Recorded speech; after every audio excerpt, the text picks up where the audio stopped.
In our house, Daniel's name echoed through the walls like a song on repeat. If he coughed, my mom would whip up fresh ginger tea. If I had a fever, "You'll be fine by morning. Take a nap." His report cards were framed. Mine got misplaced under stacks of junk mail. It wasn't dramatic. There was no screaming, no slammed doors, no "I hate you." Just absence. Emotional silence. I'd come home from school to find the family at dinner without me. "Oh, we thought you'd eaten already," my dad would say, not even leaving the TV. When Daniel turned 13, he got a party with 30 kids, a rented VR setup, and a magician. For my 16th, a quick happy birthday before my mom asked if I could mow the lawn before guests arrived for Daniel's cello recital. I wasn't jealous. I was starving. By the time high school ended, the message was loud and clear. Daniel was going places, and I was on my own. He got accepted into a private university. My parents celebrated like he'd won an Olympic gold. Me? I quietly enrolled in community college and picked up my second job. I didn't even tell them. Mornings, I stocked produce at a grocery store. Evenings, I delivered pizzas with a half-broken GPS and a leaky soda bottle rolling under my seat. I became best friends with parking lots. Nights when I couldn't afford the gas to get home, I'd curl up in the back seat of my dented Civic, hugging my backpack and trying to ignore the buzz of mosquitoes and the ache in my lower back. Still, through all that, the exhaustion, the isolation, the skipped meals, I held on to something irrationally hopeful. A dream. I'd stare at streetlights through foggy windows and picture a future. One where I had a real job, maybe an apartment with peeling paint but working heat, and a dog that didn't care about my bank account. I wanted peace more than success, but success wouldn't hurt. I kept grinding, semester after semester. My grades weren't bad, but between shifts and sleep deprivation, they weren't stellar either. I never expected a miracle. I never thought anyone would save me. Then came the weirdest Tuesday of my life. I was halfway through a shift, double parked outside a dentist's office, balancing a pepperoni pizza in one hand and a 2-liter in the other, when a sleek black BMW rolled up behind me. The window slid down, and I saw a face I hadn't seen in almost a decade. "Michael," the man said, squinting. He looked like an older version of a family photo. Same jawline, same eyes as my dad, but with better shoes. It was Uncle Rick, the rich one. The one whom my parents always said was too arrogant for his own good and probably cooking the books. He hadn't shown up to a holiday dinner since I was 12. I blinked at him, standing there in my grease-stained polo and name tag. "Uncle Rick," I said, shifting the pizza box awkwardly. He leaned back in his seat, whistled, and laughed.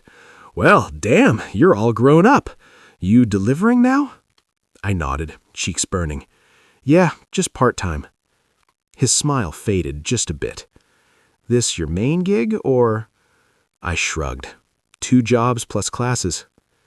Rick stared at me for a moment, then reached into his wallet and handed me a business card. "Come see me tomorrow," he said. Seriously. I didn't know what was happening yet, but it was the first time in years someone looked at me and didn't see a disappointment. The next morning, I stared at the business card like it was some kind of trap. It was heavy, thick cardstock, the kind you only see in movies or LinkedIn brag posts. Michael Carlton, founder and CEO, Stratex Holdings. It looked like money. Part of me expected him to ghost, or maybe it was a joke, but something in his voice yesterday sounded real. Curious, maybe even concerned. I took the bus downtown wearing the cleanest clothes I had. Khakis that still fit from high school, and a shirt I ironed with a hotel hair straightener in a gas station bathroom once. I didn't know what a CEO's office would smell like, but it sure wasn't garlic knots and sweat. When I stepped into the Stray Cats building lobby, I felt like I'd entered another universe. Marble floors, plants that didn't look fake, a receptionist with an earpiece who looked at me like I was a glitch in the Matrix. "Michael," she said, after confirming my name, "Mr. Carlton is expecting you. Elevator to 18. By the time I reached the top floor, I was already sweating. Not from nerves, from sheer disbelief. Uncle Rick's office had a glass wall view of the entire city and a kind of leather furniture that made you feel unworthy to sit down. He stood when I walked in and shook my hand, like I wasn't just his nephew, but someone who mattered. "You made it," he said. "Coffee?" Sure." He poured it himself. No assistant, no dramatic "have a seat" line. Just casual, like we were equals. "I gotta be honest, Mike," he said, handing me a mug. "I didn't expect to see you hauling pizzas. Your dad always talks like you were doing fine. Said you were at school, working on some tech stuff." I laughed, a short, bitter sound. "I'm at community college, work 2 jobs, sleep in my car half the week. So yeah, tech stuff." Rick's eyebrows rose. Jesus, he looked genuinely stunned. "That's what they let happen to you?" I shrugged. I guess they had bigger plans for Daniel. Rick was quiet for a long second, then walked to his desk and grabbed a folder. "Well, I've got a summer intern spot that just opened up. Pays well, nothing fancy at first. Spreadsheets, research, maybe helping with onboarding, but you'd be working under my operations manager. Learn fast, show initiative, and I'll open bigger doors." I stared at him, unsure if this was some elaborate hallucination. "Why are you doing this?" Rick leaned back, expression soft. "Because when I was your age, your grandfather did nothing for me, and I promised myself if I ever saw someone in the family being treated like I was, I'd do the opposite." That hit harder than I expected. No one had ever stood up for me, let alone a relative who barely knew me anymore. I swallowed, blinked a few times, and said, "I'll take it." Rick grinned. "Good. You start on Monday. Get yourself a decent shirt. We don't do polos with cartoon pizza logos around here." As I left the building, walking past the fountain and shiny black town cars, I caught my reflection in a window. I looked tired, underdressed, and completely out of place. But for the first time in my life, I didn't feel invisible. Day 1, I walked into the Stray Tech's office looking like a kid who wandered into the wrong building during a school field trip. My thrift store khakis were too short, ankle breezy. My shirt collar wouldn't lie flat no matter how hard I begged it, and my shoes squeaked every step. I sounded like an anxious mouse sneaking across a wax floor. The receptionist handed me a welcome packet and badge like she was giving me a second chance at life. "Welcome aboard, Michael," she said brightly. I smiled back, even though my stomach was doing cartwheels. When the elevator opened on the 18th floor, the difference in air pressure felt psychological. Everyone here walked like they knew where they were going, like they had a favorite sushi place in a stock portfolio. I met Kareem, my direct supervisor, whose voice had the power of 5 espressos and a TED Talk. He wore a button-up that probably cost more than my entire high school wardrobe, and socks with ducks on them. "Let's not pretend this isn't weird," he said, shaking my hand. "Your uncle's a big deal, but I don't do nepotism. I do results. That cool with you?"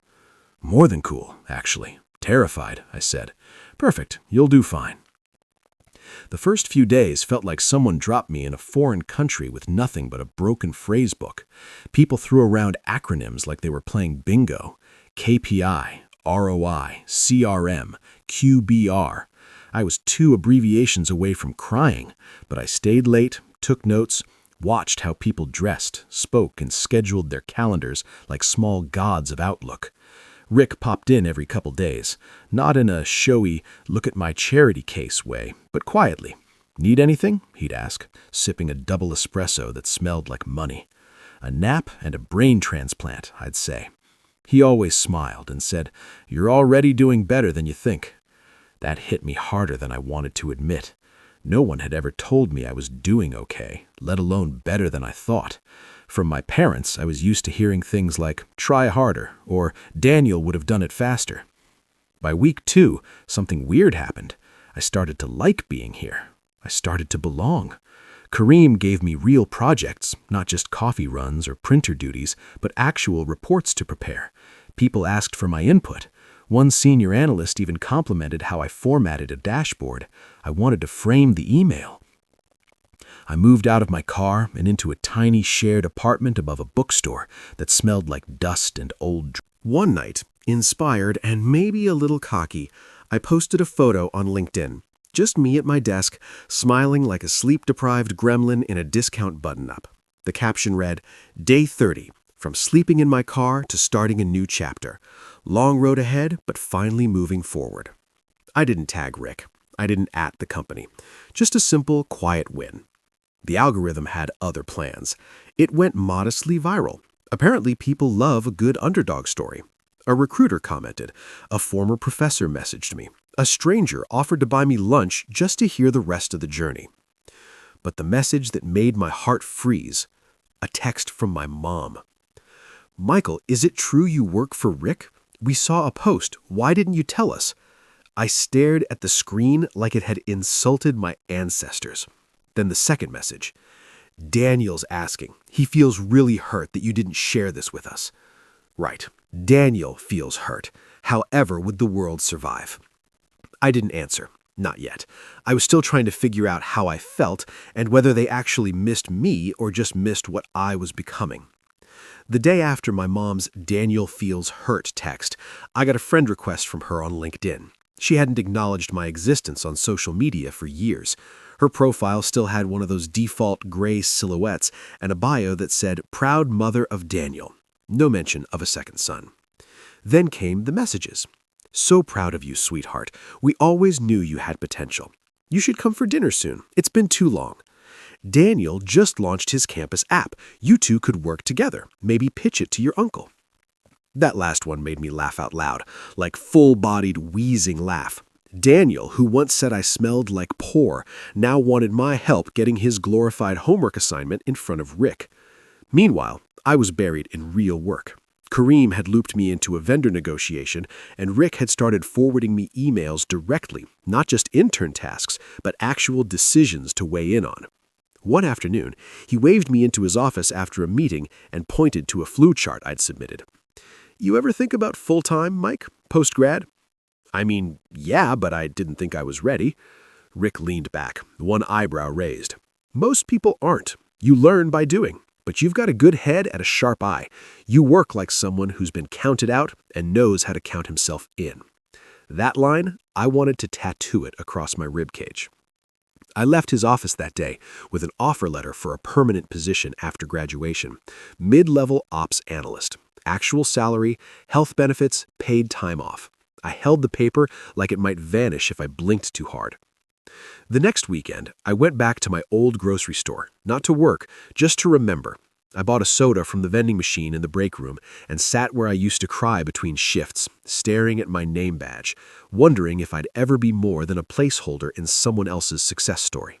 Now, I had my own story, but the family kept poking at the pages. My dad emailed me, which in itself was a miracle since I'm 90% sure he thinks computers are just TVs with typing. The message was short. We're glad you've pulled yourself together. Maybe it's time to let bygones be bygones. Come home for Daniel's birthday this Sunday. He'd love to see you. Of course he would, especially if I showed up in business casual and dropped phrases like Q3 projections and strategic partnerships. I could practically hear the conversation already. Wow, Michael's really turned things around. Yeah, working for Rick of all people. I guess he's finally useful. We always said he just needed a little push.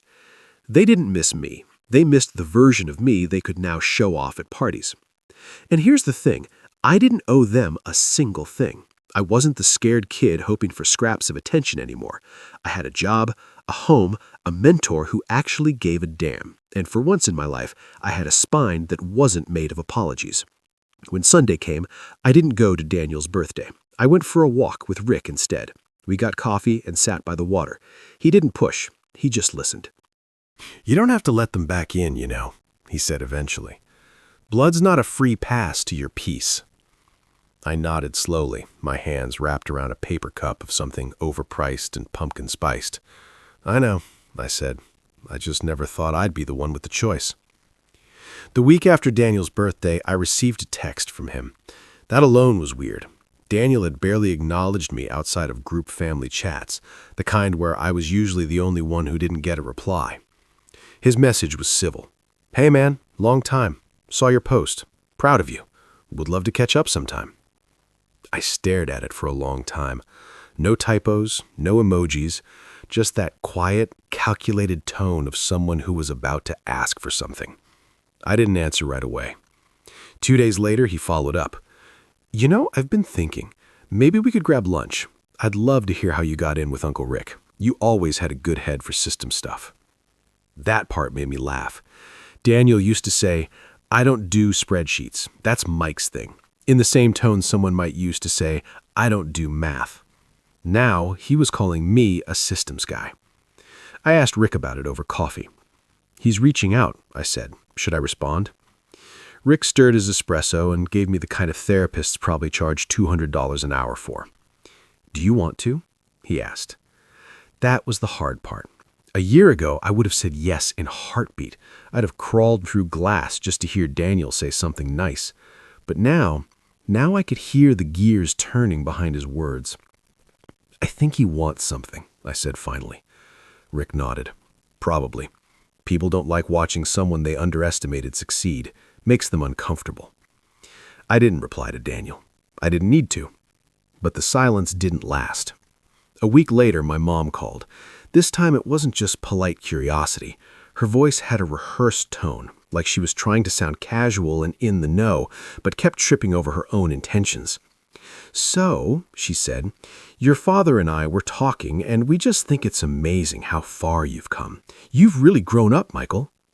Thanks, I said cautiously.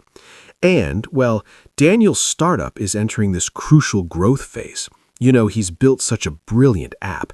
It connects students to freelance gigs in real time. It's just so modern.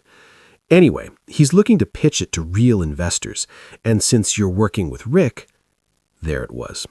I let the silence. He clapped me on the back. You belong here more than half of them. Just don't say synergy unless it's an emergency. The first 10 minutes were terrifying. I hovered near the cheese platter like it was home base in a game of corporate tag. But then someone asked me about my work, and I answered cautiously at first.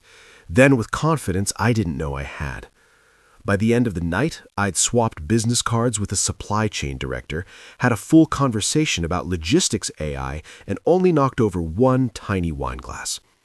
Rick watched me the whole time, not like a bodyguard, but like someone who knew exactly how far I'd come. As the crowd thinned, he leaned over and said, You didn't fake a thing tonight. That's how you know it's real. I smiled, and for once, I believed him. The next morning, reality punched back in the face in the form of Daniel standing outside my apartment. I don't know how he found my address. Probably Mom. She never met a boundary she didn't cross like a finish line. He looked exactly like I remembered. Designer hoodie, perfect haircut, and the smugness of someone who's never had a bounced check in their life. Hey, he said, like we'd spoken yesterday. Hope this isn't weird. It is, I said, not opening the screen door. Look, I just want to talk. 2 minutes, please. Against my better judgment, I let him in. He walked around like he was on a real estate tour. Wow, this is nice. You've really upgraded. I didn't invite you for a walkthrough. He sat on my couch, and looked at me like we were equals, like he hadn't ignored every struggle I ever had. So, he said casually, I've got something to ask, and I wanted to do it face to face, man to man. I didn't say anything, just crossed my arms. My app, Freelance Link, it's getting traction, campus buzz. We're beta testing next month. I want to pitch it to Rick, and I figured, since you're in the loop, maybe you could grease the wheels a bit. There it was, the ask. I let the silence stretch. Look, he added quickly, I know we weren't always close, but you have to understand, Mom and Dad, they always pushed me so hard either. I didn't have it easy either. That was rich. You had a car before I had a mattress. You had tutors, coaches, every opportunity. And I got ghosted at my own birthday? He winced just slightly. That was a rough year. No, Daniel, that was just my life. He looked stunned. Maybe he thought I'd roll over. Maybe he still thought I was that same tired, hungry kid, too desperate to say no. But I wasn't. I'm not your in, I said firmly. If your idea is good, pitch it on your own. I'm not your shortcut. He stood up, his expression souring. Wow, so you finally get a whiff of success and now you're too good for your own family. I stared him down. No, I said. I'm finally good to myself. There's a difference. He didn't slam the door on his way out. That would have required conviction. Instead, he left with the same entitlement he walked in with, annoyed the world didn't give him what he asked for. That night, I told Rick what happened. "You did the right thing," he said, without hesitation. "People will try to ride your momentum, especially the ones who never helped you build it." I nodded, heart pounding. Drawing a boundary shouldn't feel like war, but when you've spent your whole life being stepped on, even standing still can feel like rebellion. The Monday after Daniel showed up uninvited, I walked into work 10 minutes early. Not because I had anything to prove, but because I finally wanted to be there. Kareem gave me a nod as I passed his office. "You've got that promotion walk," he joked. I laughed. I thought that was just called posture. At lunch, Rick pulled me aside. We went to a little cafe across the street, the kind where coffee is served in glasses, not cups, and everything smells vaguely like truffle oil and tax brackets. "I've been watching you," Rick said between bites of overpriced salad. "You're sharp. You listen. You lead quietly, but people follow."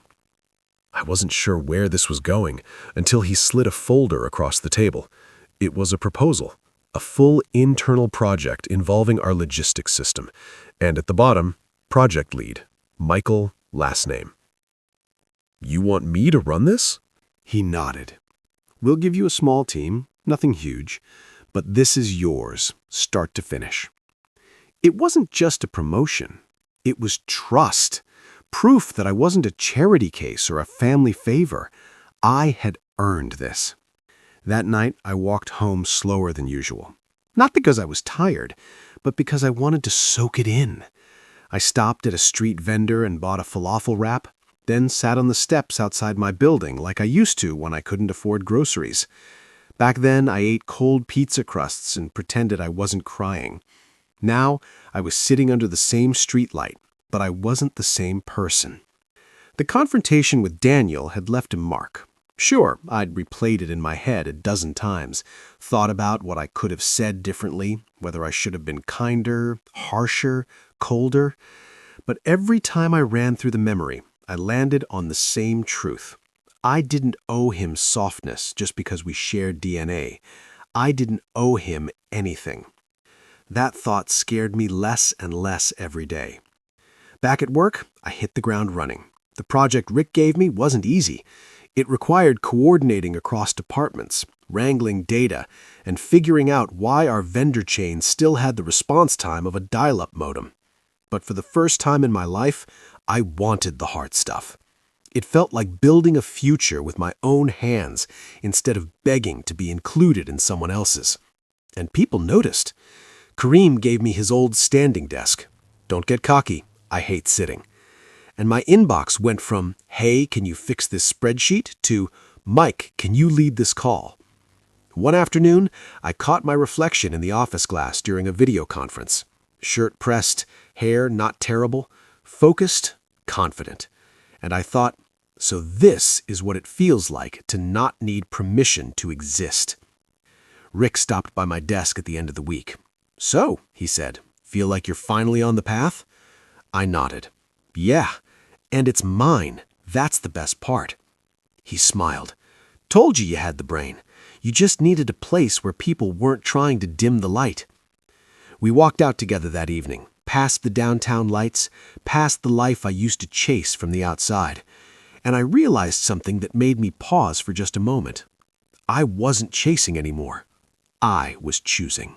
It was a Saturday morning when I got the email. Subject: Family brunch.